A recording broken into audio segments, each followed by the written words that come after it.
No importa lo que te detenga, despierta tus sentidos con la fuerza del tigre y el poder de hierbas aromáticas legendarias. Tiger Balm actúa rápido para calmar, revitalizar y restaurar. Siéntete mejor y vuelve a disfrutar la vida con Tiger Balm.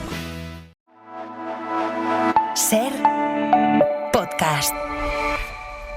Estás escuchando el Abierto de Hoy por Hoy. Cada día analizamos las noticias más relevantes de la actualidad, las claves políticas, económicas y sociales, con las voces de los protagonistas y los distintos puntos de vista de nuestros tertulianos.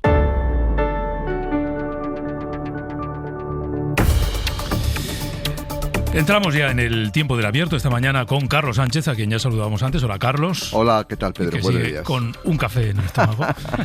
Pero oye, con muy buen aspecto, para tener solo un café. Ya me estaba contando que luego ya, digamos, compensa.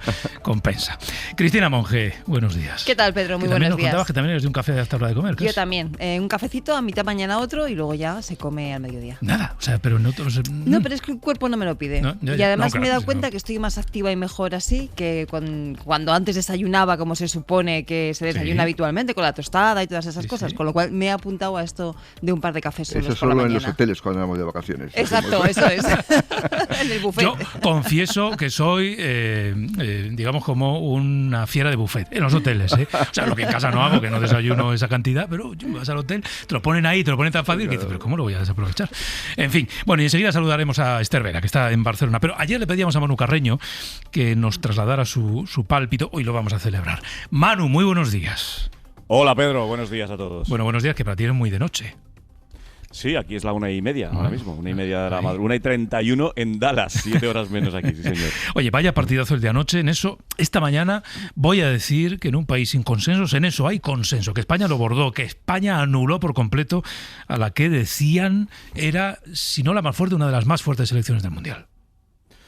Totalmente. Ayer España volvió a recordarnos a esos grandes partidos y además en un momento tan importante como una semifinal de un mundial y con un rival tan importante como Francia, ¿no? Es que anuló a la selección española, anuló a los que tanto temíamos, a los de Dembélé, Mbappé, Olise, Barcola. Fue un partido en el que hay que darle mucho mérito a los laterales, a Pedro Porro, que fue el MVP y que volvió a marcar, y también a Cucurella, que anuló primero a Dembélé y luego a Olise.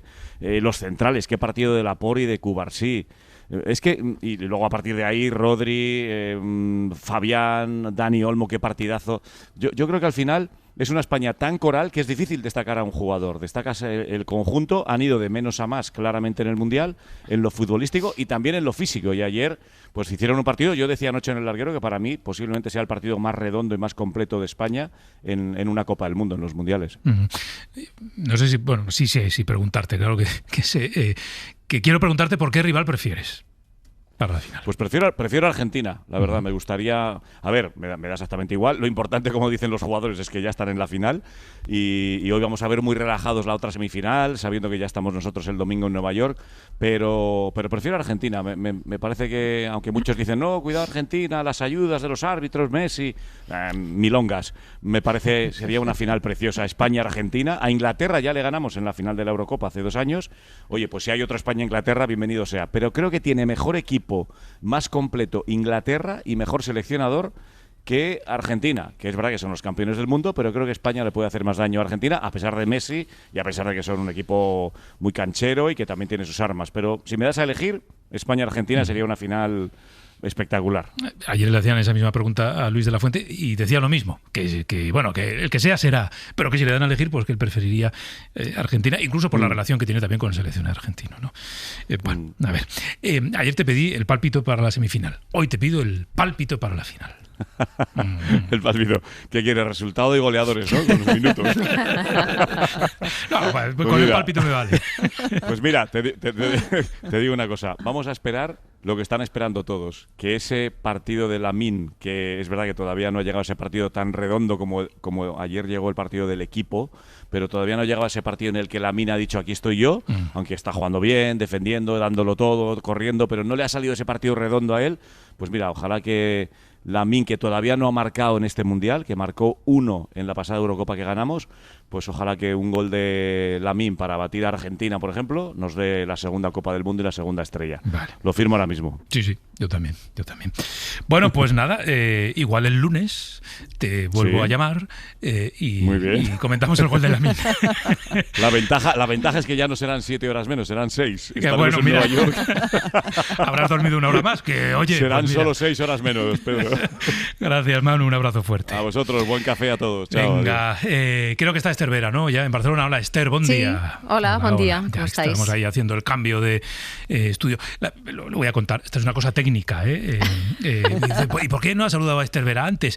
Pues porque en Barcelona hay que ir cambiar de estudio, coger el cable, conectar aquí, conectar allá y ya está. Pero ya está hecho. Bueno, ¿visteis el partido ayer o no? Anoche. Sí, claro. Por supuesto, Sí, ¿quién sí. no? Sí, ¿Quién sí, no? sí. Sí. Yo la primera parte la vi, en la segunda ya caí como un ceporro en el sofá. Me quedé completamente dormido. Es curioso porque en esos primeros momentos en los que uno se duerme, que está casi en duermevela, yo de repente oía, entonces, abría los ojos, que tenía la tele puesta, y decía, uy, ha sido un casi. Entonces me volví a dormir. Pero bueno, y bien, ¿no? El partido bien. Sí, jugó muy bien España y decepcionó Francia, ¿no? Y yo creo que la clave la dio Luis de la Fuente al final del partido, cuando dice, nosotros somos un equipo y aquellos son individualidades. Sí. Una vez se demuestra que es más importante el equipo en todos los órdenes de la vida, en el fútbol, en las empresas, en los sindicatos y en todos los sitios, ¿no? Es muy importante jugar en equipo y España tiene un equipo muy bien estructurado, mientras Francia tiene un equipo muy poco trabajado. Si me da la sensación de que cada uno iba por su aire, por su cuenta y riesgo, y al final ocurrió lo que ocurrió. España ganó merecidamente. Totalmente, yo creo que un partido bonito, vibrante. No solamente que yo creo que vimos, por lo menos yo, de todos los partidos de este Mundial, creo que el mejor con muchísima diferencia, ¿no? De hecho, ojalá en la final repitamos, juguemos, ¿no? Como se jugó ayer. Y sobre todo a mí me gustó mucho ver a un partido, lo decía antes Manu Carreño, ¿no? Muy coral. Un partido que jugaba ya muy engrasado, o sea, un equipo, perdón, que jugaba ya muy engrasado, que se ha ido viendo, ¿no? A lo largo del Mundial cómo se ha ido compenetrando, y eso, honestamente, me parece un disfrute, totalmente un disfrute. Tiene un guión, que es lo Exacto, que le falla tiene un guión, a Francia. eso es, sí. Esther. Sí, a mí me sorprendió Francia, la verdad. Yo creía que Francia pondría un poco las cosas un poco más difíciles. Y la verdad que me pareció un buen partido de España, fue divertido. Y para el futuro, yo como Manu, la verdad es que también espero a Messi y a Lamine Yamal en la misma cancha. Yo sé que los ingleses tienen un ritmo muy alto, son muy intensos físicamente, hacen un buen juego vertical, es un equipo buenísimo. Pero Argentina tiene ese talento individual, ¿no? Ese cambio de partido, ese cambio de ritmo que te cambia completamente un partido, que a mí me hace más gracia. La verdad es que me divertiría más una final con Argentina, y me gustaría mucho ver a Messi ahí con Lamine Yamal, con un Lamine Yamal crecido y fuerte, digamos. Sí, a lo mejor si pensamos en quién es un rival que nos puede facilitar más la victoria, dicho sea de paso, una final de un Mundial nadie te la facilita, ni mucho menos, ¿no?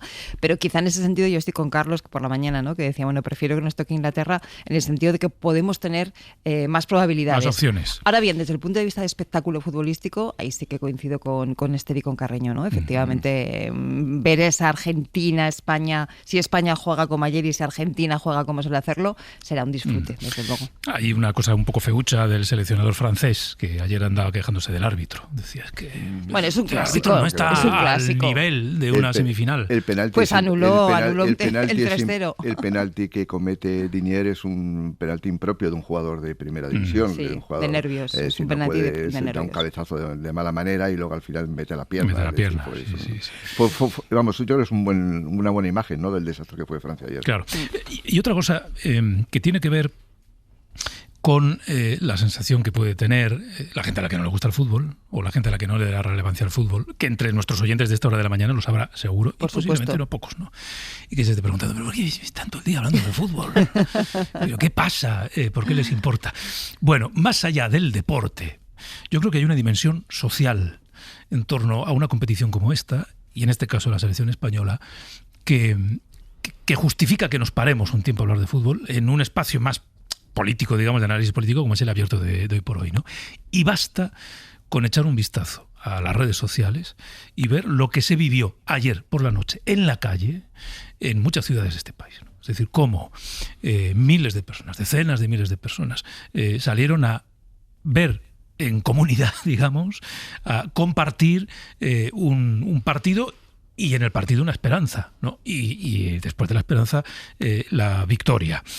Cada 4 años, cuando las cosas van bien para la selección, se producen estos momentos de comunidad, que están muy bien. Yo decía esta mañana, son casi un paréntesis en este tiempo tan agrio, Cristina, que vivimos, ¿no? De repente, encontrar una espita con algo que en términos de confianza en el poder del grupo nos une a todos, está muy bien.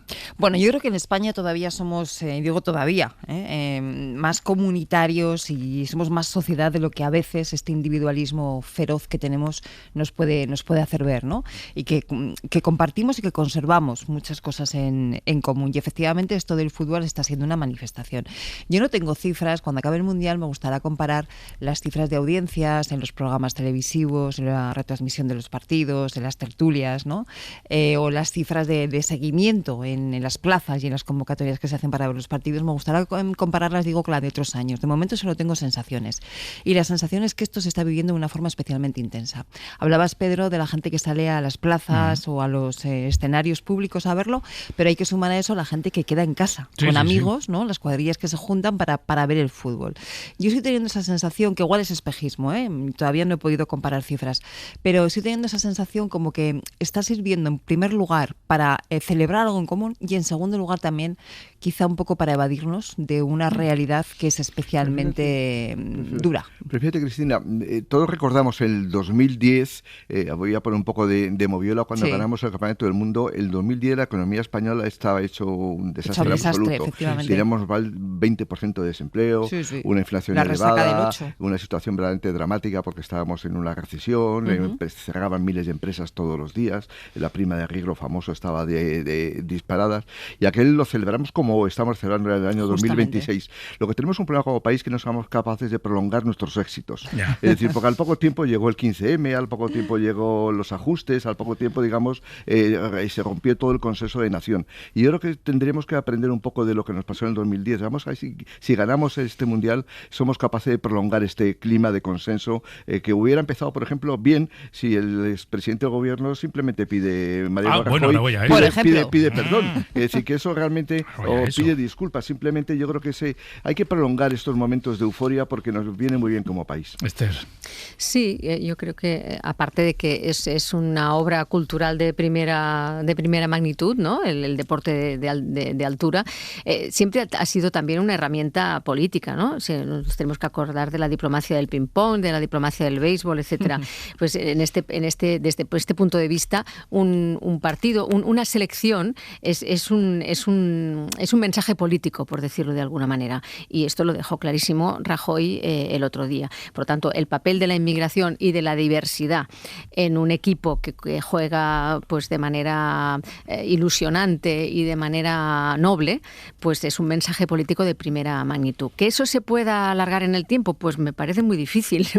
Porque Rajoy ya lo dejó clarísimo lo que piensa, y me parece que no es precisamente el clima que pretenden desarrollar algunos partidos de extrema derecha. Pero fíjate que estoy muy de acuerdo, Esther, cuando dices una selección es un mensaje político. Tenemos el mensaje de Rajoy, famoso, luego lo comentaremos, pero tenemos también el icono, o uno de los iconos de este Mundial, que es el hermanito de Lamine Yamal, ¿no? Bueno, y Lamine Yamal mismo. Y el propio Lamine Yamal, efectivamente, que se han convertido en stickers, que seguro que a todos nos ha llegado por el móvil algún sticker, y eso también es un mensaje político, ¿no? O las declaraciones de Lamine Yamal ayer, creo que fue diciendo, bueno, el fútbol es integración, es diversidad, es pluralidad, y yo creo que esa España en estos momentos es la que está saliendo a la calle a celebrar. Claro. Voy a hacer un cebo, que estos cebos siempre funcionan. Me tengo que parar un momento para ir a la publi, y a la vuelta hablamos de Rajoy. ¿Quién no se va a quedar ahí escuchando la radio? Si yo le digo, vamos a hablar de Rajoy. No con Rajoy, sino de Rajoy, que ha vuelto a escribir un artículo grandioso en algunas. A mí me gustan mucho las preguntas estas que se formula Rajoy en los artículos para no responderlas. Ojo, que es gallego, pero que se las escribe él, las preguntas. Ahora hablo del fondo político, pero en el artículo que he publicado esta noche dice, ahora hay que concentrarse en la final, Argentina y Inglaterra. ¿Cuál nos gusta más? Y dice, a mí ninguno. Además, mis preferencias son irrelevantes, así que no vamos a perder el tiempo. Jugaremos contra el que gane. Pues claro, no vamos a jugar contra el que pierda. Dice, ¿qué hay que hacer? lo que diga el entrenador y puedan los jugadores. Son de fiar. Así que tranquilidad. Nos veremos allí en el partido. Preguntas que no responde, pero que esta es una técnica habitual en los artículos de Rajoy. Digo que para un momento y ahora les cuento lo que dice, mejor dicho, lo que no dice después de la que se lió con su frase de una Francia sin franceses, hablando de la selección y refiriéndose a que la mayor parte de los jugadores de Francia en la selección son negros. Entonces así, no lo ponía, no lo escribía así, pero es lo que quería decir. Bueno, comentamos el artículo y después nos vamos a ir a Gibraltar.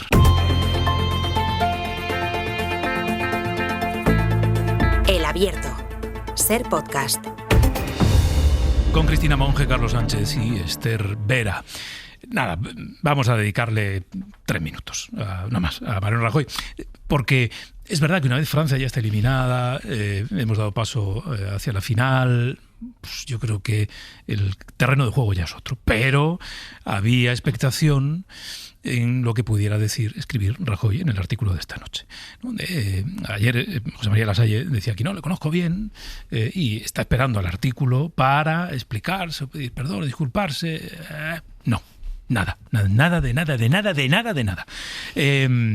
El artículo, más allá de lo futbolístico, termina con un párrafo que es la referencia que hace Rajoy al revuelo que se montó por sus comentarios que en el gobierno francés, en el español y en muchos ámbitos de análisis se consideraron como racistas. Dice, bueno, gracias a los que me encuentro por la calle, sobre todo de ayer y hoy, hay que tener buen humor para saludarme a mí y de manera especial gracias a las autoridades por la atención que me han prestado en este mundial. La pena es que tantos esfuerzos dedicados a glosar mis virtudes les hayan distraído de otras cuestiones. Son estas las que importan a los españoles, las que están en la mente de todos, las que preocupan a la gente y debían ocupar a esas autoridades. Nada de esto son minucias. Sin embargo, les interesa más chivarse a un ministro extranjero o hacer una reverencia a un primer ministro para provocar ruido, distraer la atención, alborotar y todo para que no se hable de lo que estamos viviendo. Ellos no piden perdón por nada. Eso, por lo visto, siempre les toca a otros. Ustedes ya saben cómo soy y lo que pienso. ¡Viva España! Hemos ganado una vez más. Bueno, pues ya está. Cristina, esto es todo lo que dice. El titular, el título del artículo, hay que tener buen humor. Tener buen humor, así se llama, sí. Que básicamente es la excusa, y digo excusa, que escuchamos dar a Borja Semper ayer o anteayer, hace unos días, cuando intentaba reaccionar en unas preguntas de unos periodistas en torno a la polémica del artículo, ¿no? Yo creo que con eso se dice todo. La verdad es que a mí me sorprende muchísimo todavía que el Partido Popular no haya sido capaz de marcar distancia de todo esto. Porque intentando quitarle importancia en esa especie de, bueno, pues eso, hay que tener buen humor, es una cuestión sarcástica que, por cierto, hay que recordar que el sarcasmo es una figura literaria que de alguna forma está buscando acusar. No es ironía fina ni cuestión por el estilo. Pero bueno, en ese caso lo que está haciendo es asumir y hacer suyas. Relativizar incluso, que me parece más grave todavía, la importancia de unas descalificaciones racistas como las que le leímos al señor Rajoy. Y me parece todavía mucho más grave lo que dice hoy, ¿no? Expresiones como chivarse a un ministro extranjero, hacer una reverencia a un primer ministro de otro país, acusando al gobierno español y en concreto al presidente Sánchez de hacer esto, ¿no? Y que eso sea una acusación me parece que demuestra muy a las claras cuál es la concepción de la política exterior y en concreto de las relaciones con Francia, pero también de la política exterior que tiene en estos momentos Rajoy y por ende, en la medida en que no se distancia de ello, el conjunto del Partido Popular. Esther y luego Carlos. Sí, a mí me llama mucho la atención esto de Rajoy, la verdad. Que diga que sus preferencias son irrelevantes, pues me parece contrario al interés de un artículo de opinión. Eso para empezar. Entonces, si uno cree que si sus opiniones son irrelevantes, no hace falta que escriba. El resto, me parece, lo de chivarse me parece de una puerilidad extraordinaria y por lo demás no me parece una polémica vacía. Me parece realmente muy importante lo que ha pasado. Me parece que demuestra muy bien lo que piensan algunas personas sobre la inmigración, sobre la diversidad y sobre cómo están construidas nuestras actuales sociedades, no las futuras ni las pasadas, sino nuestras actuales sociedades. Y por lo tanto, ayer supongo que también debía pensar que Lamine Yamal no es español. Y que acabe con un Viva España, pues a mí me da un poco de pereza, porque esta España a mí me da mucha pereza. Esta España que representa pues poca diversidad y poca tolerancia tolerancia, pues la verdad es que me da bastante pereza. Carlos. Sí, en una cosa tiene razón el señor Rajoy en el título de su artículo. Hay que tener buen humor, dice, pero el problema es que el chiste es muy malo. Que decir, el tema de la inmigración no es un tema menor, No ni es es un un chiste. tema para tratar de manera jocosa. Que decir, pues estamos hablando de sociedades multiculturales, donde hay conflicto, donde hay un debate permanente en la sociedad, y por lo tanto yo creo que alguien que es presidente del gobierno pues tiene que tomar el humor cuando sea bueno. Cuando sea un chiste malo, pues mejor no decirlo. Porque además tiene una ventaja, a los expresidentes del gobierno les pasa como a los premios Nobel. Tiene una ventaja respecto al resto de la humanidad, que ya pueden decir lo que quieran. Yo me acuerdo, decían que los premios Nobel de Economía lo bueno es que viajaban por todo el mundo y a todos le preguntaban cómo está la economía de su país. Dice, si yo supiera cómo está la economía de los 200 países del mundo, pues no sería premio Nobel, sería pues algo mucho más importante. Y los expresidentes del gobierno tienen esa libertad para poder hablar de lo que quieran y no estar sometidos al partidismo. Y yo creo que es una buena oportunidad ahora mismo el señor Rajoy de haber dicho, pues me desmarco de que el Partido Popular no me ha hecho ningún reproche y voy a pedir disculpas porque creo que fue excesivo mi comentario.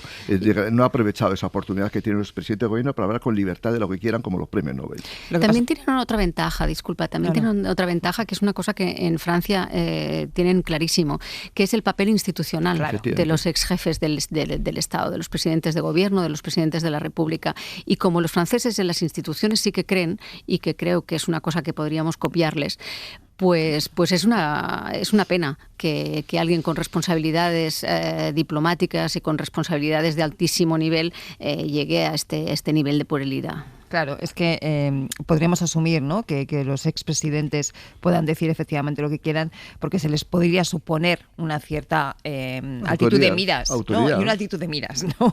Pero claro, cuando vemos cuestiones como este artículo, el del otro día, u otras declaraciones del señor Rajoy o de otros expresidentes, pues efectivamente eso no se entiende de ninguna de las maneras. Supongo que con ese, ustedes ya saben cómo soy, lo que está diciendo es, saben que no soy racista. Pues el problema es que has escrito un argumento que es muy escrito racista. Un argumento profundamente racista en un contexto en el que en estos momentos en Europa la ultraderecha avanza justamente alardeando de racismo, con todas sus letras ya, sin disimular. Y en ese momento tú haces eso, que por cierto, hasta Le Pen le estaba acusando de racista. Sí, hasta la extrema derecha francesa no le pareció bien. ¿Cómo estarán las cosas? Vamos a marcharnos hasta, iba a decir la frontera, la verja. Bueno, la verja sigue existiendo. Gibraltar, hablo de Gibraltar. La acabarán quitando. Ayer quitaron un trocito, ¿no?, en un acto simbólico. Allí está Gloria Más Allá. Gloria, muy buenos días. Hola, buenos días. Hablamos de esa frontera, hasta anoche, frontera entre Gibraltar y España, entre Gibraltar y el campo de Gibraltar. Esa frontera antes se cruzaba, había que identificarse y demás. Ahora es un lugar por el que pasas, Gloria, porque ya simplemente se pasa. Entiendo que ya hay más movimiento, ¿no?, allí esta mañana.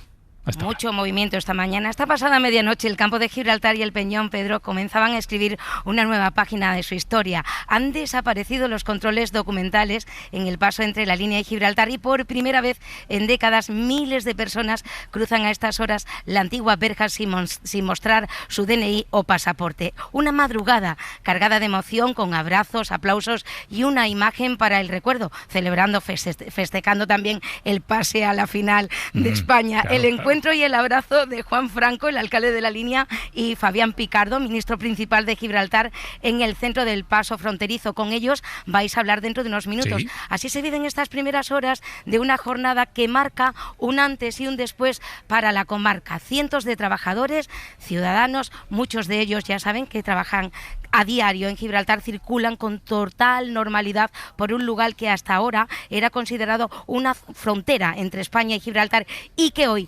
simboliza el inicio de una nueva etapa de libre circulación entre ambos territorios. Caras de felicidad, según dicen, sensación de libertad. Claro, después de tantos años, Gloria, no sé si os ocurre que casi como un automatismo, tú te acercas a la verja y sacas el DNI. Hoy digo, y dices, no, que ya no toca.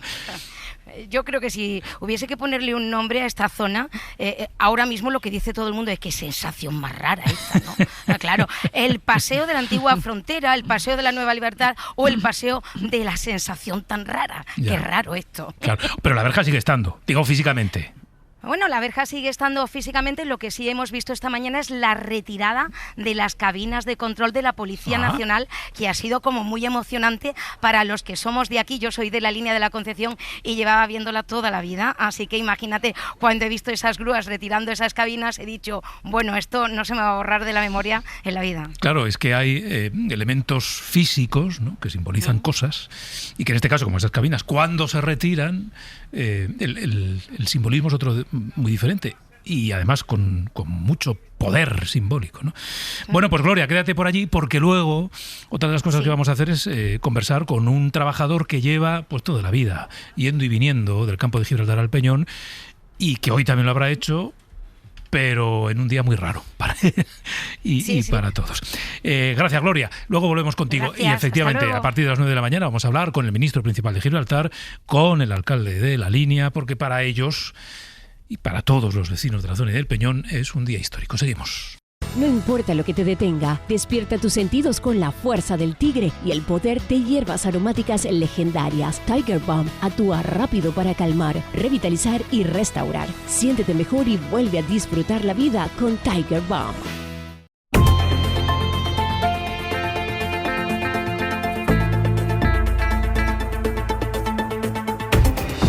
Hablemos de Gibraltar, que hoy es uno de esos días, está siendo uno de esos días históricos. En el Peñón, en la sede de gobierno, hay un compañero, el director de contenidos de Radio Algeciras, Rubén García. Hola, Rubén. ¿Qué tal, Pedro? Buenos días. Día especial también para ti, ¿no? Te voy a decir que a través del mail, el director de la SER Andalucía, Antonio Yelamo, me decía, oye, Rubén es de allí. Y seguro que para él es un día muy especial, porque lleva toda la vida viviendo algo que ha cambiado esta noche. Sí, a ver, yo soy de La Línea, Pedro, y mi abuelo trabajó en Gibraltar y mi hermano trabaja en Gibraltar, y evidentemente para todos los que somos de La Línea el día de hoy es un día muy especial, es un día histórico, como venimos contando desde muy temprano, ¿no? 44 años después de que la verja, que estuvo 13 años cerrada, se volviera a abrir en 1982 y volviera a unir a dos pueblos hermanos como Gibraltar y La Línea, anoche literalmente desaparecía esa verja. Era un momento histórico que además no se quisieron perder miles de personas de ambas poblaciones, muchos de ellos fundiéndose además en un abrazo, ¿no?, que deja las claras que las relaciones de un lado y otro van mucho más allá de las relaciones laborales, económicas, comerciales, que son importantes, claro, pero que me atrevería a decir, Pedro, que cuando hablamos de las personas están en un segundo plano, ¿no? Abrazo, por cierto, que anoche se dieron también Fabián Picardo y Juan Franco, ¿no?, el ministro principal de Gibraltar y el alcalde de La Línea, que dejaron una foto para la historia, la de un paso fronterizo ya libre, sin controles, sin colas, que nadie ya puede utilizarlo con fines políticos, una libertad que esta mañana, bueno, pues están experimentando miles de personas que sienten alivio, que sueñan con un futuro de oportunidades, un futuro que ya está aquí, ¿no?, gracias a la aplicación de ese tratado sobre Gibraltar, que hoy es una realidad en este 15 de julio. Y Fabián Picardo y Juan Franco, que anoche se dieron un abrazo, están hoy juntos aquí en la cadena SER. Fabián Picardo, muy buenos días. Hola, buenos días. Juan Franco, muy buenos días. Buenos días, ¿qué tal? Señor Picardo y señor Franco también, ¿qué poder simbólico tiene un abrazo, ¿no? Algo tan humano, ¿no?, y tan físico como un abrazo como el que se dieron ayer. Señor Picardo, simboliza justo lo que acaba de pasar. Hombre, algo tan humano y también tan normal y tan cotidiano, porque Juan y yo nos abrazamos muy a menudo, porque cuando viene a verme no nos estrechamos solamente las manos, ¿no? La realidad de esta zona va mucho más allá de lo que se puede estar reportando en cualquier momento al norte de Despeñaperros. Aquí esa cercanía es la cercanía de todos los días. Somos familia, somos amigos, y este acuerdo no podría haber sido el éxito que es si fuera un Mercosur del sur de la península ibérica. Este acuerdo es de las personas que están aquí, es para las personas que están aquí.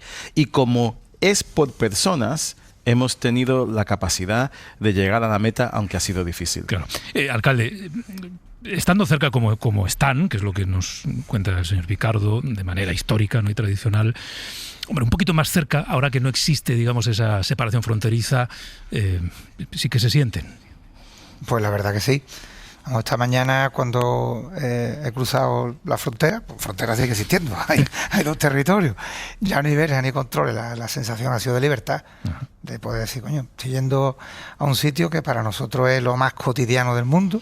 Yo, por ejemplo, si saliéramos andando, estamos en el aeropuerto de Gibraltar, mi casa está a 15 minutos, en La Línea. Pero es que mi despacho del despacho del señor Picardo, andando pueden ser 25 minutos, como mucho, ¿no? A ti te va mucho la gente. Sí. Un poquito más de 25. Y después vengo por aquí a Gibraltar, vengo con cierta habitualidad y voy saludando a gente por la calle casi como si estuviera en mi pueblo, porque es que de facto son dos ciudades en una, dos gobiernos, dos sistemas jurídicos distintos y dos economías. Pero sí que la gente vive en un sitio, trabaja en el otro, va a tomar unas tapas en un sitio, vive en el otro, compra en un sitio, vive en el otro, y ese tránsito diario creo que ahora se va a incrementar más, y creo que era un anacronismo. No vamos a hablar del muro de Berlín, porque quizá allí también hubo muchos muertos y demás, pero la situación aquí evidentemente agradable no era, porque estabas un poco al albur incluso de que la política exterior, el viento fuera para un lado o para otro, para contarte a ver cómo de dura estaba el paso a través de la frontera y que te pedían el pasaporte. Me acuerdo hace un par de años, un día yo voy andando al trabajo, paso por la puerta de la comisaría y a las 7:15 de la mañana me encuentro con trabajadores que estaban para sacarse el pasaporte porque había un problema con la Policía Nacional y ya con la Policía de Gibraltar por consiguiente. Lo primero que hice fue hablar con Fabian, comentó que había exigencia de pasaporte por parte española, por reciprocidad, pues exactamente igual. Los trabajadores podían entrar, tenía que hablar con su delegación de gobierno, en fin, un follón montado. Al fin y al cabo, yo soy el alcalde y yo por lo que tengo que estar preocupado porque las calles estén limpias, el servicio funcione, el autobús urbano y que la gente esté contenta en la feria, y te encuentras con problemas de política internacional que te acaban afectando al día a día. Y gracias a Dios y al trabajo enorme y la comprensión que ha habido por parte de todo el mundo, hoy hemos llegado al punto que hemos llegado. Claro, porque lo decía usted, señor Picardo, en el fondo, más allá de las cosas que se enquistaban en los despachos, ustedes están hablando de la gente, ¿no? De la relación de la gente de uno y otro lado. Y el caso de Rubén, yo creo que puede ser paradigmático. Decía, bueno, mi padre, mi hermano trabajan en el Peñón, yo soy de la línea. Bueno, estas son las relaciones que se tejen en ese territorio. Correcto, y la verdad que, como cuenta Juan, tuvimos un momento muy difícil durante la negociación, donde iba todo muy bien en los despachos, pero de pronto en la frontera hubo una acción de la Policía Nacional Española, no dirigida por las autoridades españolas, que nos trajo el efecto del Brexit duro. Aunque fue solamente por 2 o 3 horas, pero nos trajo el efecto del Brexit duro. Y creo que eso ayudó a todo el mundo a comprender por qué estábamos tan empeñados en conseguir el acuerdo. Porque lo que hoy es tan fácil, como has dicho tú, Juan, que has visto a los trabajadores transfronterizos pasar, y esta tarde pasará gente a ver su familia en el otro lado, a llevar a los niños al fútbol, etcétera, eso se hubiera convertido en una acción casi imposible si se aplicara el código Schengen ahí con toda la dureza como se aplicó esa mañana. Aunque yo le quisiera dar las gracias esta mañana a ese teniente de la Policía Nacional Española, Pícaro, que le decíamos en ese momento, por haber traído esa realidad a que la ciudadanía comprendiera en ambos lados de la frontera por qué sus políticos estaban tan empeñados en seguir en los despachos, llegando a un acuerdo que se convertiría en un tratado que quitaría el peor efecto del Brexit, porque yo digo que este tratado nos ha permitido esquivar lo peor del Brexit. En algún momento, señor Picardo, usted temió que se pudiera torcer la negociación. La verdad que en todos los momentos yo sabía que tenía un cómplice en mi amigo José Manuel Álvarez. Sabía que él quería lo que yo quería, que era llegar a un acuerdo donde no tuviéramos que comprometernos en los temas fundamentales, porque eso no lo aceptaría la ciudadanía de Gibraltar, ni tampoco tendría legitimidad en España. Teníamos que poner todas esas cosas aparte, pero que queríamos llegar a un acuerdo porque comprendíamos cuál era la alternativa. Y creo que esa alternativa era la que nos imperaba que siguiéramos ahí y que nunca se torciera. Que había momentos difíciles, y no en lo político, porque todos decís, es que si era donde estaba el policía, no estaba el policía. No, es que es muy técnica la Unión Europea. La Unión Europea es una creación legal y muy técnica. Y entonces poder conseguir que Gibraltar, que es un sitio pequeño de 40.000 personas, se integre en esas dos partes de la Comunidad Europea, en la cual nunca fuimos parte, en los 50 años que fuimos parte de la Comunidad Europea, que es Schengen y libre movimiento de mercancías, es difícil, es difícil a nivel técnico, olvídate de la política. Entonces yo lo tenía muy claro, sabía que íbamos a llegar, tuve momentos difíciles, claro, conforme mirábamos el texto y cómo se podía adaptar y tal, Pero había también por parte de la Unión Europea con Maroš Šefčovič, que es un tío fantástico y espero que venga aquí a toda la zona a conocer la línea, a conocer Gibraltar, y también con sendos ministros de Asuntos Exteriores y primeros ministros del Reino Unido, el apoyo pleno para poder conseguir este acuerdo. Estamos hablando de la verja, que digamos es la imagen que lo simboliza todo a ojos de los habitantes de la línea, del Peñón y del resto de españoles. Pero claro, lo que cambia es mucho más que solo el paso fronterizo, ¿no? Señor Picardo, ¿cuál cree usted que puede ser o que va a ser la mayor transformación que se va a vivir ahora, tanto en el Peñón como, digamos, en las relaciones bilaterales? Bueno, yo creo que lo más importante va a ser que las personas de aquí y de allí no se van a tener que pensar cómo van a llegar a un puesto de trabajo, cómo van a llegar a ver un familiar, etcétera, etcétera. ¿Eso qué va a hacer? Que va a cambiar la mentalidad. Y es lo más difícil de cambiar. Cuando tú como político quieres cambiar algo, puedes pintar la muralla de otro color, puedes hacer esto o lo otro. Pero cambiar mentalidades es lo más difícil. Y creo que este tratado lo que hace, y las escenas de euforia que vimos anoche, lo que hacen es indicarnos que las poblaciones en ambos lados quieren cambiar el chip, quieren estar más unidos. Y yo lo tengo clarísimo. Mi abuela era española y se casó con uno de Gibraltar. Y lo que era mi obligación era conseguir que chicos y chicas de ambos lados de la frontera pueden seguir enamorándose, casándose si quieren o no casándose si no quieren, teniendo hijos sin que la política le ponga entre medio una burocracia. Y eso es lo que yo creo que vamos a conseguir, hacer el cambio más grande. Y luego, después de eso, vienen las oportunidades económicas, etcétera, etcétera. Pero lo que más importa son las relaciones humanas y quitar a la política del medio de ahí. Claro, pero, alcalde, económicamente también va a tener su impacto, ¿no? No solo para el Peñón, sino también para la línea y toda la zona. Bueno, va a haber efectos. Ahora mismo lo único que podemos hacer es aventurarlo, porque hasta que no pasen unos meses no sabemos exactamente qué va a pasar. Pero vámonos a los dos primeros, vamos a llamar. Como ha comentado el ministro principal, por lo pronto hay 16.000 personas, que se dice pronto, que van a poder acceder a sus puestos de trabajo con total libertad y sin tener esa espada de Damocles de que en cualquier momento, por los motivos que fuera de política internacional, tuvieran dificultades. Esto, evidentemente, para una ciudad como La Línea, que tiene unas tasas de desempleo bastante elevadas, por desgracia, y un nivel de vida, un nivel de renta bastante bajo, es que era una cuestión de vida o muerte. Por otro lado, de esos 16.000, 11.000 viven en mi ciudad. Después, por otro lado, una empresa de La Línea, de media, 1/3 de su facturación es con clientes gibraltareños. ¿Qué significa esto? Que van a poder venir aquí a prestar servicio, o que los gibraltareños van a poder venir a La Línea a efectuar consumo. Me sé, comprarse unos zapatos, tomarse una cerveza o ir al supermercado. Aparte de hacer vida, que creo que, como ha comentado el ministro principal, las personas son la base, el sustento de todo esto. Y ahora, ¿qué externalidades se pueden dar? Que están ahí y estamos trabajando para minimizarlas. Pues, por ejemplo, la primera, la vivienda. La vivienda, sabemos que a nivel nacional se ha convertido en un problema. Nosotros acabamos de aprobar un plan de ordenación urbana y nos encontramos con que en Gibraltar, no voy a decir cantidades porque está aquí el ministro principal y no quiero que me regañe, pero el metro cuadrado es sensiblemente más caro que en nuestra ciudad. Y el nivel de renta en Gibraltar es más alto que en nuestra ciudad. ¿Qué significa esto? Que hay personas que están comprando ya en La Línea. Ya tenemos preparado un paquete de en torno a 1.500 viviendas para todos los bolsillos, que espero que lleguemos a final de año con las licencias concedidas y que personas que tengan poder adquisitivo alto puedan acceder a viviendas de alto standing, de bolsillo medio también, y un paquete de en torno a 150 viviendas públicas en régimen de alquiler para las clases más desfavorecidas económicamente. Hablo de este tema porque creo que en la ciudad ahora mismo puede ser la principal preocupación en el tema económico, pero también me voy otra vez al punto de partida, que es que la alternativa, perdón por la expresión, pero que era la muerte. O sea, que ahora, bendito problema tener que estar gestionando estas cuestiones y muchas más que irán saliendo, pero que creo que hoy es para decir, vamos, el hecho es histórico, no se había dado nunca, a partir de ahora lo que nos toca es crecer, ya que, como digo, la alternativa para nosotros hubiera supuesto una reedición de 1969, donde muchísimas personas, por desgracia, habrían tenido que emigrar porque habían perdido su puesto de trabajo. y a ver qué hacen aquí.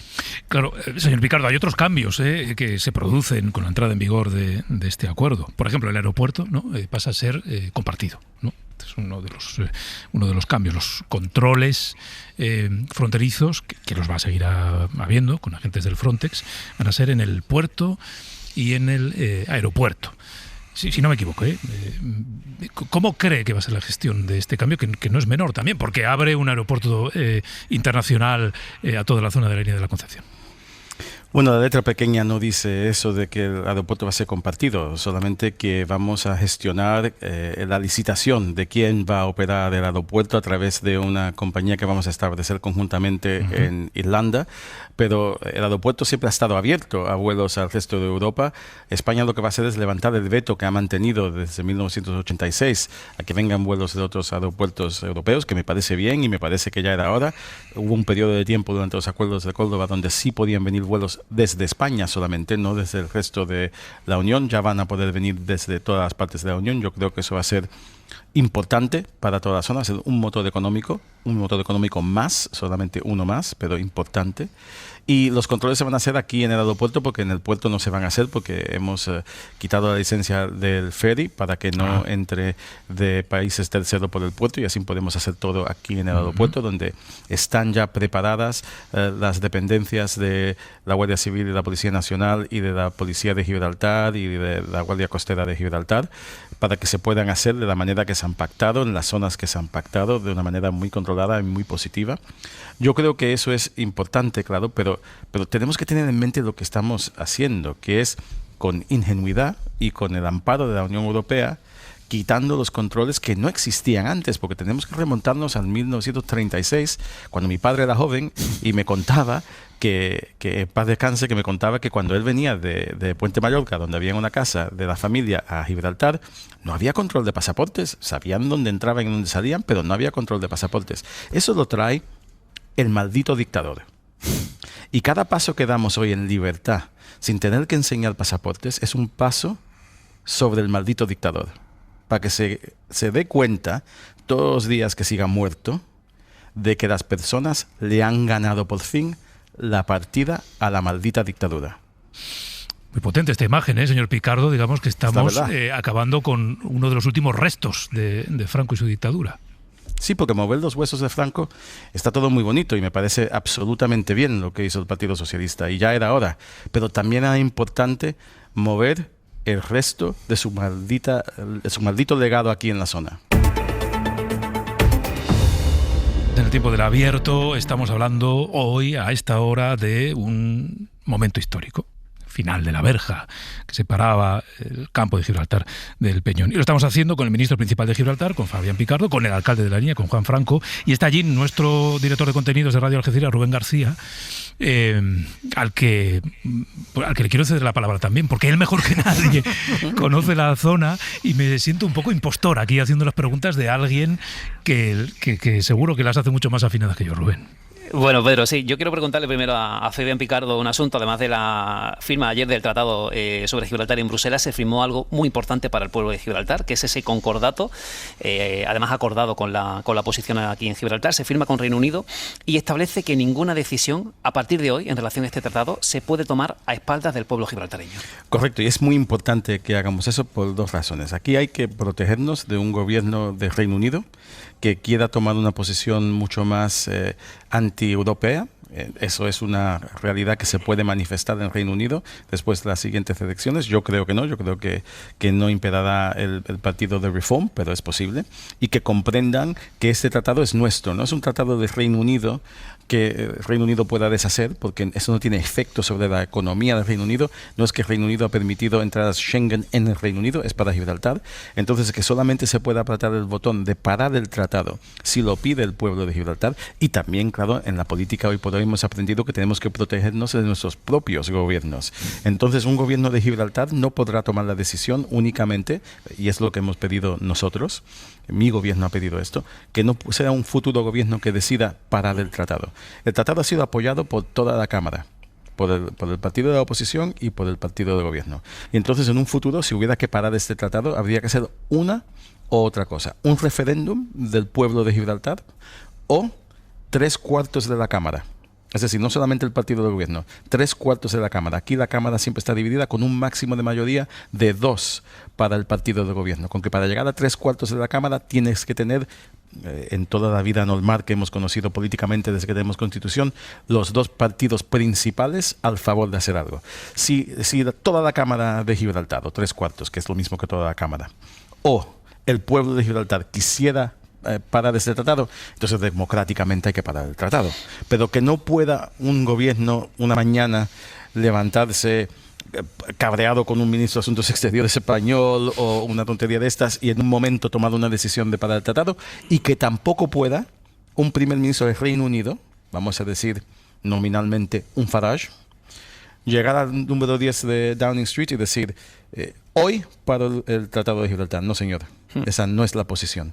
Esto es una decisión del pueblo de Gibraltar que debe de imperar. Pedro, y me vas a permitir 2 cosas más. Uno, porque a los 2 os he escuchado las últimas horas dar las gracias públicamente al gobierno de Pedro Sánchez por su talante en la negociación. ¿Cómo de importante ha sido que en este contexto haya habido un gobierno socialista, un gobierno progresista en esta negociación? Y luego también, al hilo del aeropuerto, quiero preguntaros, porque la gente necesita ver cosas, ¿no? Está muy bien que la frontera ya no tenga controles, pero la gente necesita saber, al hilo de lo que hablábamos antes del aeropuerto, cuándo se va a poder volar desde Gibraltar a Madrid, a Barcelona o a otros puntos de Europa, y lo que significaría en concreto para la línea ese uso conjunto del aeropuerto. ¿Empiezas tú, Juan? Sí, bueno, lo mismo va a ser breve la primera parte, la segunda me extiendo un poquito más. Yo creo que esa consonancia de colores políticos en Gibraltar, Londres, Madrid, ayuda muchísimo. Ahora también te tengo que decir, había otro color político en Londres, Gibraltar siempre ha estado el mismo, y al señor Álvarez yo lo único que tengo son palabras de agradecimiento y admiración. Y lo digo a boca llena y abiertamente. Ahora queda otra parte de la película que habrá que tratar con el Ministerio de Trabajo, de Transporte, esa otra película que empezaremos a partir de mañana a pelear. Pero el esfuerzo que ha hecho el Gobierno de España por alcanzar el acuerdo, en coordinación, por supuesto, con el Gobierno británico y, por supuestísimo, con el Gobierno de Gibraltar, ha sido ímprobo, porque todo el mundo ha tenido que ceder en cosas que para ellos eran delicadas. Nosotros, al fin y al cabo, hemos estado como el que ha visto un partido de tenis, viendo pum, pum, pum, y lo que quería es que se llegara a esto. Y la verdad que hemos llegado a buen puerto y encantado. Respecto al aeropuerto, sin entrar en tecnicismo, no utilizo palabras porque sé que alguna, conjunto, compartido, expandido, me meto en un lío y no tengo ganas de que nadie me tire de la oreja. Como alcalde de la ciudad, pues encontrarnos pared con pared literalmente con un aeropuerto. De hecho, los 2 recrecimientos van a estar en nuestro término municipal y creo que es una noticia excepcional. Lo que sí, como hemos estado hablando antes de esta charla, tertulia, entrevista, lo que necesitamos es que se implanten ya vuelos fundamentalmente a Madrid, que es la capital de España. Si después hay vuelos a Copenhague, bienvenidos. No, a Barcelona, que hay que llevar el fútbol. El buen fútbol. O sea, yo con Madrid ya voy contento. Pero vuelos que nos permitan una conectividad no solo de Gibraltar, también de la línea y el resto de la comarca con la capital, porque eso creo que va a incentivar muchísimo las posibilidades de negocio y de crecimiento. Bueno, yo lo que veo es una oportunidad de tener vuelos a los puntos más distantes de la península ibérica, a la zona del nordeste y el noroeste, también a Madrid, que sean en un buen horario. Correcto. Porque la última vez no eran un buen horario, que vengan pronto y que también vengan vuelos más allá, al norte de Europa, que traigan a turistas aquí, a toda esta zona. Pero quiero contestar la primera parte de tu pregunta siendo un poco indiscreto, y creo que José Manuel Álvarez, mi buen amigo, mi gran amigo José Manuel Álvarez, me lo va a permitir hoy. Y es decir, una frase que usó él en el almuerzo que tuvimos ayer en Bruselas, un almuerzo muy distendido, que Maroš Šefčovič dijo que era el mejor almuerzo que había tenido en todo su tiempo en la comisión, porque ya no habían papeles, estábamos celebrando, ¿no? Y dijo José Manuel, cuando estábamos hablando de todo este tema, ¿no? Dijo, es fácil hacer las cosas cuando crees en ella. Y yo le dije, me quedo con esa frase. Esa es la frase del día, porque había momentos difíciles, pero era fácil tomar decisiones difíciles porque creíamos en ello. Y por eso me va a dar muchísimo gusto ver que él y Pedro Sánchez van a estar aquí en la zona hoy. Se merecen celebrar esto. Han tomado decisiones más allá de la reclamación casposa, aunque no han cambiado, como dijo José Manuel ayer, ni una coma de la reclamación, ni va a cambiar nada de la realidad, pero han sido valientes, han querido tomar un paso para proteger a las personas, y creo que eso es un mérito, un logro, y que la historia les pondrá en su sitio, y será muy buen sitio. Pues Fabián Picardo y Juan Franco, ministro principal de Gibraltar, alcalde de La Línea, que hoy van a tener un día intensito, porque, bueno, pues estos tienen visitas. De repente, claro, cuando se estrena una casa, pues los amigos vienen. Oye, a ver cómo ha quedado la casa. Pues hoy van algunas visitas para allí. Les agradezco el tiempo que nos han dedicado. Felicidades por este día. Y, bueno, ya volveremos a contar una ocasión y un motivo para volver a hablar. Ha sido un placer. Muchas gracias. Gracias. Pero no nos vamos a ir todavía a Gibraltar, porque claro, hemos hablado mucho de los trabajadores, queremos hablar con uno de ellos. Volvemos a La Verja, al paso fronterizo, donde estaba y está de nuevo Gloria Más Allá. Cuéntanos, Gloria. Aquí estamos, no nos hemos movido. Hoy queremos poner voz a la historia a través de quienes la han vivido en primera persona. Momo Valle lleva toda una vida cruzando la frontera entre La Línea y Gibraltar. Lo hace para trabajar. Vivió con la frontera cerrada, fue testigo de la reapertura de la verja para peatones en el 82 y después, 2 años más tarde, de la recuperación del tráfico rodado de mercancías el 15 de julio del 84, y hoy, 44 años después de aquella apertura, también ha vivido otro momento histórico, la desaparición de los controles documentales en la frontera, la desaparición de la verja. Momo, buenas tardes. Buenas tardes, Gloria. Bueno, buenos días todavía, es que como llevamos tantas horas aquí, yo ya para mí es buenos días, y es que estamos, claro, para mí es tarde, me levanto a las 5 de la mañana, pero bueno. Pues imagínate para mí que me he levantado a las 3, ya casi la noche. Estamos bien, enhorabuena. Bueno, Momo, vamos a ver, ¿qué has sentido esta mañana al cruzar la frontera sin necesidad de enseñar la documentación? Pues lo he comentado con algún otro compañero, incluso algún otro medio, y es una sensación extraña pero gratificante, porque hace lo que hace todos los días, porque realmente enseñar el DNI tampoco era ningún esfuerzo arduo, pero era pasar sin que nadie te pregunte, como si fuera por la avenida de La Línea prolongándose Gibraltar. Sensación extraña pero agradable. Momo, muy buenos días.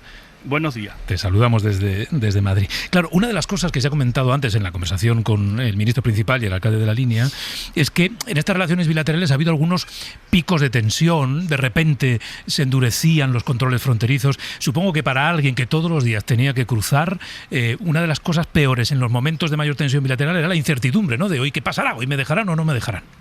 Cierto, pero es que, como bien dice, cada vez que había algún tipo de conversación entre España y el Reino Unido, donde estaba el tema de Gibraltar de por medio, temíamos los trabajadores que al día siguiente habría algún tipo de represalia, por un lado u otro. Pero siempre había unas consecuencias que seguíamos la política internacional, que quizá en otro pueblo de España no se sigue, pero aquí era, pues, la verdad que con incertidumbre, porque no sabíamos qué iba a pasar el día siguiente. Le cuento un detalle solamente. Cuando ocurrió la votación del Brexit, allá por junio del 2016, creo recordar, la libra estaba a 1,42, nosotros cobramos en libra, y al día siguiente estaba en 1,16, perdimos casi 20 puntos de nuestro sueldo. Eso a un habitante de Zamora no le interesa cómo esté la libra, a nosotros es una preocupación diaria. Por eso es tan importante que todo lo que ocurra en Bruselas con respecto a Gibraltar, La Línea debería haber estado presente, porque somos los que hemos sufrido las consecuencias. Se decía también en la conversación previa que en el fondo esto va de economía también, y de relaciones bilaterales y de política internacional y diplomacia, pero sobre todo va de gente. Usted pues lleva toda la vida yendo y viniendo de La Línea, del campo al Peñón y del Peñón a La Línea. ¿Cree usted que esta modificación, la desaparición de la verja, con todo lo que va asociado, va a cambiar algo la manera de entender la relación entre las personas? Pues a nivel laboral será una alegría, porque cuando uno terminaba su horario laboral, bien a las 4 de la tarde o sobre más o menos sobre esa hora, luego te encontraba que cuando cogía la curva del túnel, te encontraba que había 3 horas más para llegar a tu casa. Entonces, la jornada laboral no eran 8 horas, eran 12. Para entrar problemas que podían ocurrir, dependiendo qué orden habían recibido la policía o guardia civil, porque quiero recordar que las colas lo han producido siempre la parte española. Nunca han pedido control de pasaporte exacto para provocar una cola ninguna policía gibraltareña. Siempre han sido la Guardia Civil, con órdenes superiores, por supuesto, pero siempre del lado español. Y supongo que se producía esa situación peculiar de no sé, un agente te pide el pasaporte y lo revisa minuciosamente y tú a ese agente lo ves todos los días. Y podrías decir, pero si me ves cruzar todos los días, alma de Dios, si sabes quién soy, si vengo todos los días a las mismas horas, al mismo trabajo, ¿no? Pero el tema era provocar una cola, provocar una sensación de incertidumbre y provocar que la cuerda debería de estar siempre tensada. Me imagino que será, a niveles políticos, pues será una habilidad para poder negociar con cierta habilidad. No lo mismo negociar una política de exteriores teniendo una flexibilidad que teniendo una tensión en la cuerda. Uh-huh. Claro, ahora, si ya no va a haber nunca más colas, una cosa que usted gana es tiempo para su ocio, para su familia. Por Dios, claro que sí, pero por la mañana, esta misma mañana, entramos pues como Pedro por su casa, en este caso es Momo por su casa, porque con Ciber a Gibraltar, lo de Momo es mi apodo, pero es como me conoce todo el mundo. Sí. Entraste a Gibraltar y a las salidas exactamente igual. Hoy será el primer día que volvamos del trabajo con esa sensación de que, bueno, son las 4, salgo a las 4, a las 4:30 estoy tomando una cerveza en el centro de la línea. Que no es poca cosa. Es lo que nos mantiene.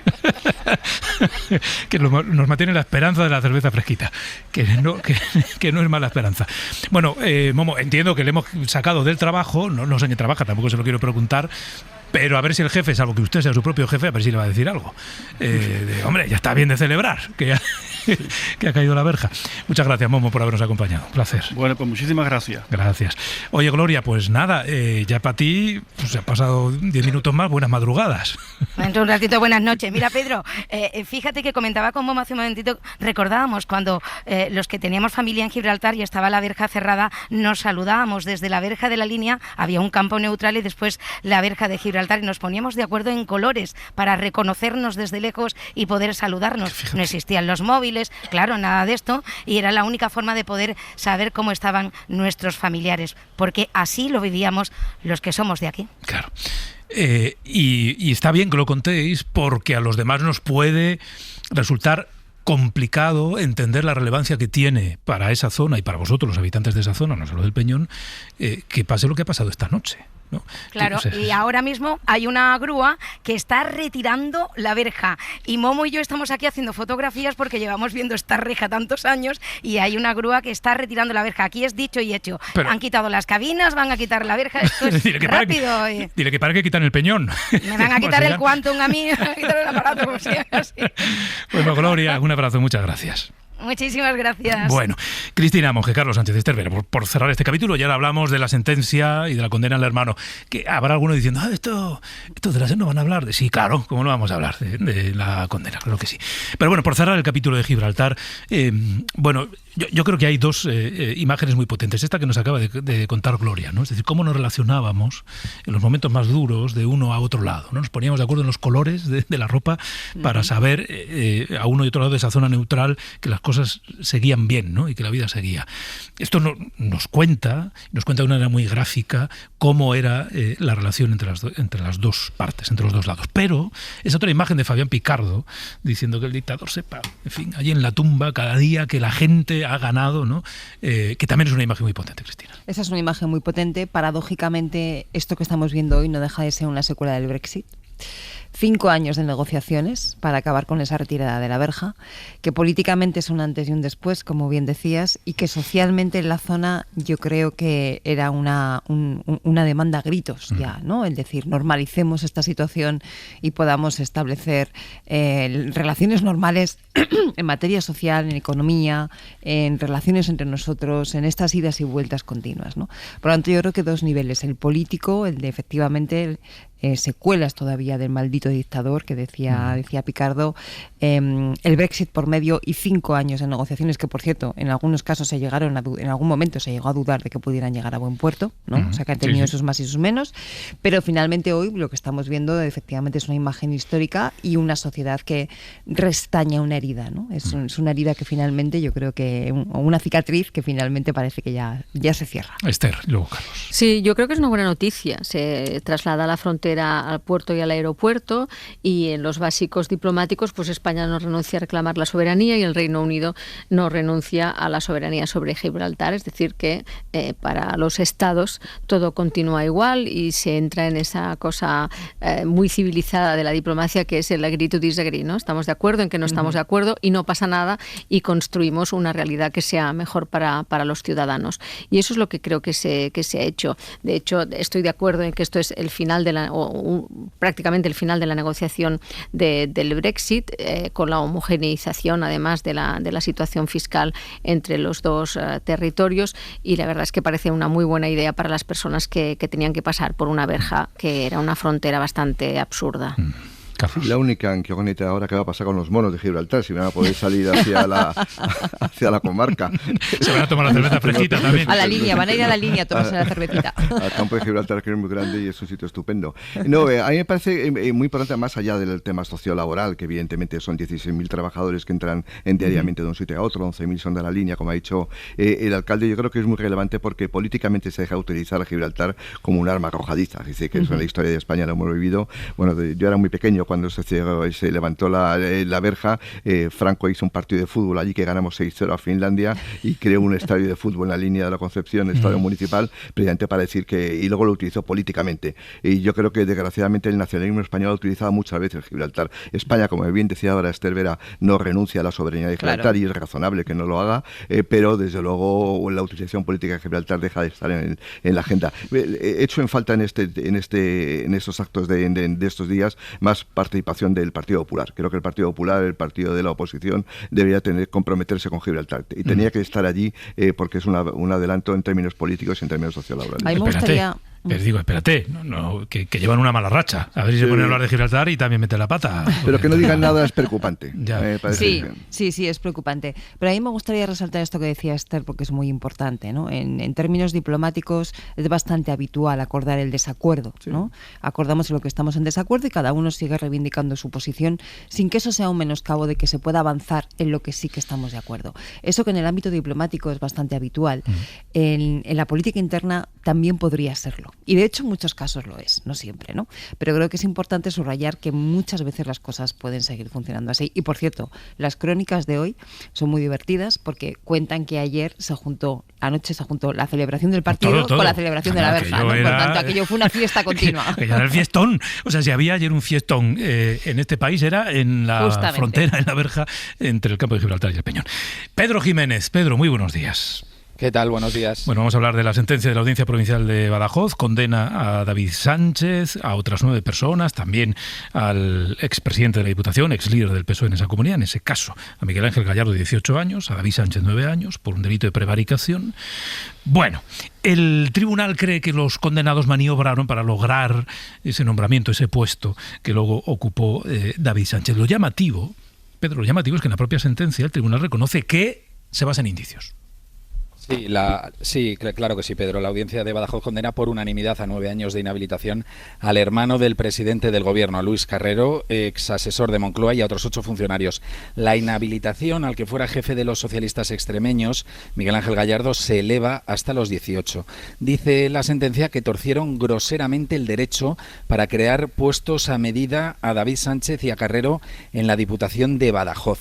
La Sala reconoce que condena por indicios, que no hay prueba directa, pero esto es porque se trata de una actividad criminal de despacho, la llama, una institución pequeña y presidencialista, y califica de nepotismo o de enchufismo los hechos investigados que buscaban el acceso de familiares y amigos a cargos públicos. Una práctica, añaden, que fomenta la corrupción, daña la salud democrática y vulnera los principios de igualdad, mérito y capacidad. Estamos, subrayan los magistrados, ante un plan delictivo diseñado por las altas esferas de la Diputación, en el que participaron todos los acusados para favorecer al hermano del presidente y crear una plaza de empleo público innecesaria y vacía de contenido, con condiciones de alta dirección, primando su interés particular frente al interés general. Bueno, los jueces llegan a las conclusiones a las que llegan manejando 2 elementos fundamentales, ¿no? Las pruebas, en este caso los indicios, y los testimonios. los testimonios que aportan los testigos que van pasando por el juicio. En este caso, Pedro, es significativo también, y conviene decirlo, que los jueces se basan fundamentalmente en el informe de la Guardia Civil, de la UCO. ¿Por qué? Porque, déjame que dé el dato, hasta una treintena de testigos, con sus respectivos testimonios, negaron que se hubiesen producido irregularidades. La sentencia lo resume con esta frase, abro comillas: es crucial la prueba indiciaria, porque no tienen prueba directa. Es lo que decíamos antes, esto pasa en el seno de una organización pequeña, jerarquizada, presidencialista, todo se ha hecho de puertas para adentro.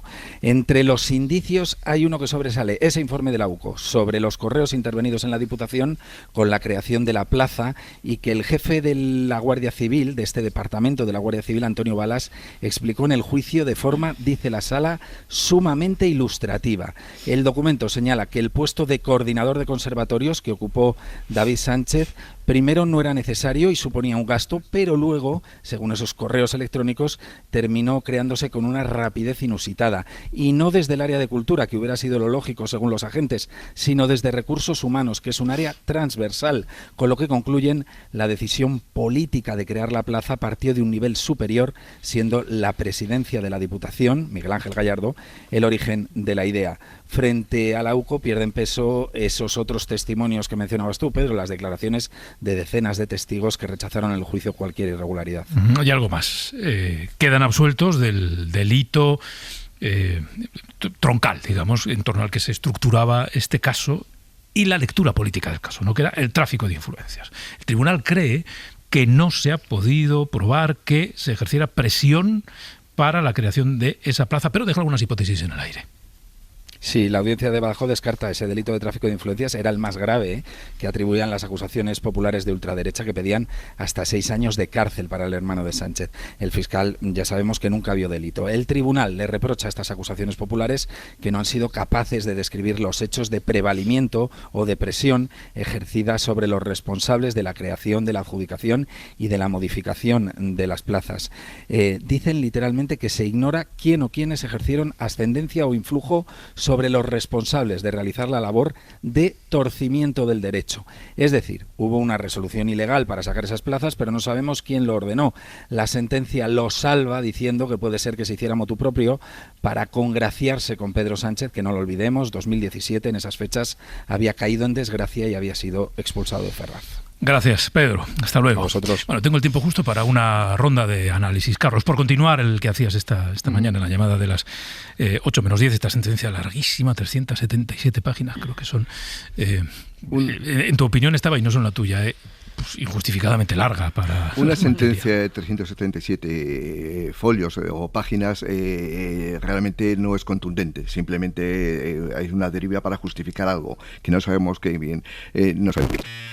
A mí, en este caso, como en otros que suceden cuando son políticos de importancia, siempre pienso en términos contrafactuales. ¿Qué hubiera pasado si el señor David Sánchez no fuera presidente, no fuera hermano del presidente del gobierno? Nada. ¿Alguien cree que iba a ir el testimonio el guardia civil de Balas, el teniente coronel? Es decir, que fue él, a un caso, digamos, pequeño, que además nunca debe haber salido en el ámbito de lo contencioso administrativo. De hecho, la propia condena va más en el ámbito administrativo que en el ámbito penal. Es decir, precisamente por eso, porque nunca debió salir. Y a mí siempre me sorprendió cuando el teniente coronel Balas va a ese caso. Es decir, ¿por qué va? Porque es el hermano del presidente del gobierno. Y por lo tanto, yo creo que si hacemos un análisis razonable de cualquier sentencia, te sorprende que el tribunal le dé tanta importancia a un asunto realmente menor. Es muy importante porque es político. Que eso no significa que que podamos aceptar los enchufes. Los enchufes son una desgracia en este país y forma parte de esa corrupción de despacho que dice la sentencia. Estamos contra todo tipo de enchufes. Pero claro, lo que nos pregunta cualquier ciudadano es: ¿y si David Sánchez no hubiera sido presidente del gobierno? ¿Alguien cree que iba a haber 375 folios? ¿Alguien cree que el teniente coronel Balas iba a desplazarse a Badajoz a un juicio? ¿Alguien cree que iba a tener tanto recorrido mediático? Pues yo creo que no. Esther. Sí, estoy de acuerdo con Carlos en esto último. A mí lo que me llama la atención es que no quede probado la presión sobre los acusados, y me recuerda eso de que alguien dio un correo para su publicación, que es lo del caso del fiscal general Álvaro García Ortiz. Entonces, yo lo que querría decir es que esto no es normal. O sea, los niños y las niñas que entiendan que esto no es normal en una democracia sana. Que haya juicios de valor en las sentencias, que los procesos se juzguen más por relatos o verosimilitudes, que la Fiscalía no esté alineada, que se hagan sentencias que a mí me parece que casi son aproximativas. Me parece que esto no es razonable en un sistema democrático sano. Ahora, dicho esto, que la normalidad no nos haga ver que esto es que las cosas sean habituales, no nos haga deducir que esto es normal. Es decir, un caso de enchufismo como este, que debe ser bastante habitual en la administración española, catalana, de cualquier comunidad autónoma, pues es absolutamente censurable. Sí. ¿Que esto hubiera llegado a donde ha llegado? Probablemente no, si este señor no fuera el hermano del presidente del gobierno, que en aquel momento no era presidente del gobierno, ni tan siquiera secretario general del PSOE. Pero que no consideremos que lo que puede ser habitual en determinadas administraciones sea normal democráticamente. En absoluto, es absolutamente reprobable. Por añadir un par de cuestiones a lo que decían los compañeros.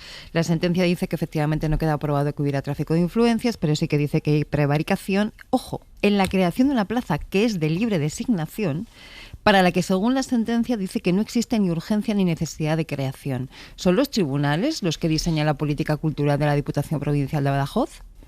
Porque con arreglo a la literalidad de la sentencia parece ser que sí, que son ellos los que tienen que valorar cuál es la política cultural de la Diputación Provincial de Badajoz y en ese sentido valorar si estas plazas tienen que estar creadas o no tienen que estar creadas, ¿no? Y luego el tema de las pruebas induciarias, que yo creo que los juristas van a debatir mucho de esto, ¿no?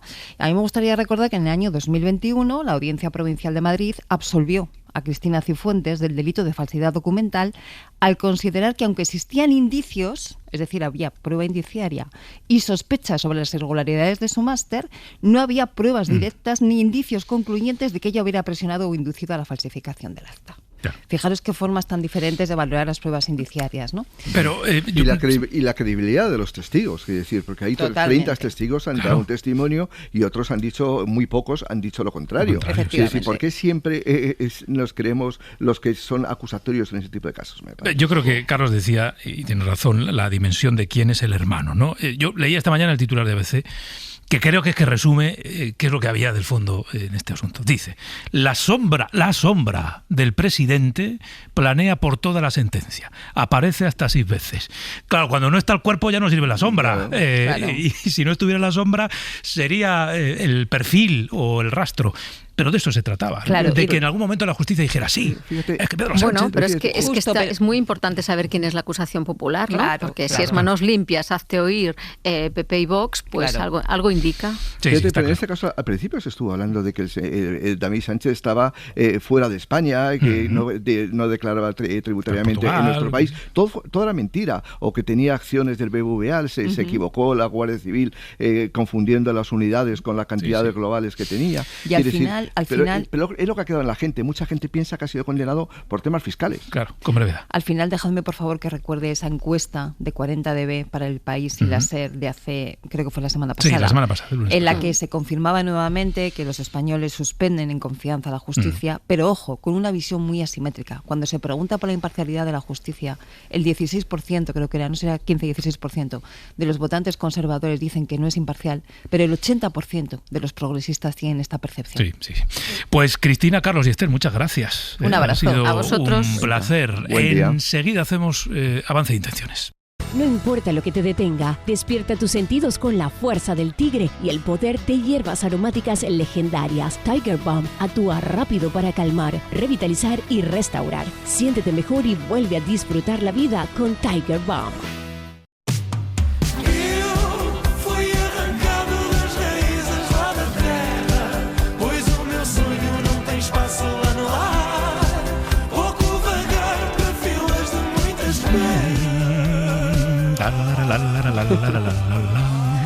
Bueno, pues venga, contadme, ¿qué hay? Hola, Teresa. Hola, muy buenos días. Hola, buenos días. Pues nada, empezaremos la mesa de verano con este mercadillo de temas hay alguna cosa obvia, unas ofertas buenísimas que vas a comprar, porque vamos, hay algún tema... Hay un 2x1 que vamos. Exacto. Bien. Como para no.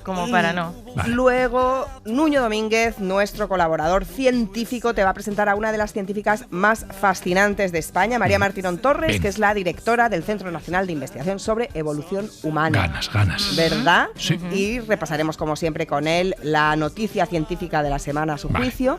Y luego a las 11, Marta Jiménez Serrano te hablará de pecados textuales. ¿Qué pecado tocaba hoy? Tocan la pereza. Te aseguro que no vas a bostezar ni una sola vez. No me da ninguna pereza hablar de la pereza. Con Marta seguro que no. Y espero que no te dé pereza tampoco llegar a las 11:30 con Laura Márquez. No, en absoluto. Que ella decide que nos tenemos que dividir España en dos, y esta vez es con el tema de llamadas o mensajes de texto.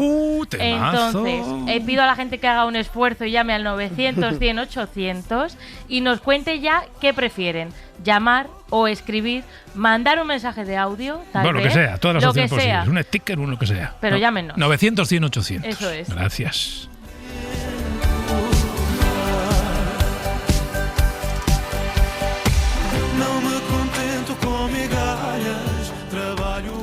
Hoy por hoy y sus mejores momentos siempre en la aplicación de la SER. No importa lo que te detenga, despierta tus sentidos con la fuerza del tigre y el poder de hierbas aromáticas legendarias. Tiger Balm actúa rápido para calmar, revitalizar y restaurar. Siéntete mejor y vuelve a disfrutar la vida con Tiger Balm.